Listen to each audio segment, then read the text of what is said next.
I'm Fox 4's Anvar Ruziev here outside of Indian Creek RV Park in Iona, just off the intersection of Summerlin and San Carlos Boulevard, where a year after Hurricane Ian, the RV park still doesn't have water or power for its residents.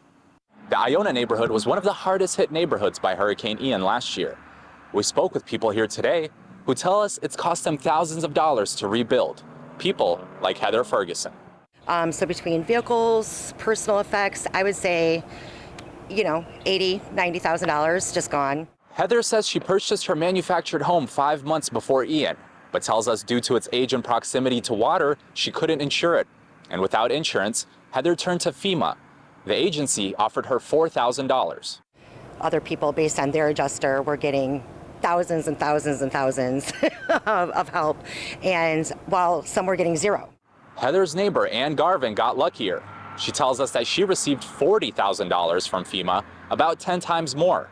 Like Heather's home, Ann said her home looked okay from the outside. But once you walk in and you see the actual devastation of what inside was, which is pretty much 9 hours of 150-mile-per-hour winds. Ann says that she too did not have an insurance policy and relied solely on FEMA to support her rebuild. But even some of the ones that were insured weren't safe. We spoke to Debbie McClory, who says she did receive an insurance payout and began to rebuild her home in April, only to get an eviction notice in June after having put in thousands of dollars.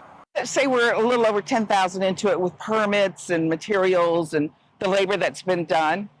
I know there are other people here that have been evicted that are into it well over $20,000. So they can evict you from something you own because you are on their leased land. Fox 4 reached out to Sun Communities, the owner of Indian Creek RV Park, who told us that homes are being evaluated based on age, condition, and damage from the hurricane, as whether they will be able to remain in the community. Any homes that are going to be rebuilt must meet community standards, which are published in the community rules and regulations, as well as adhere to Lee County permit requirements.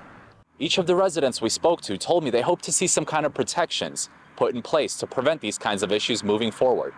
But until then, they hope to at least see the lights on. Reporting from Iona, Anvar Ruziev, Fox 4.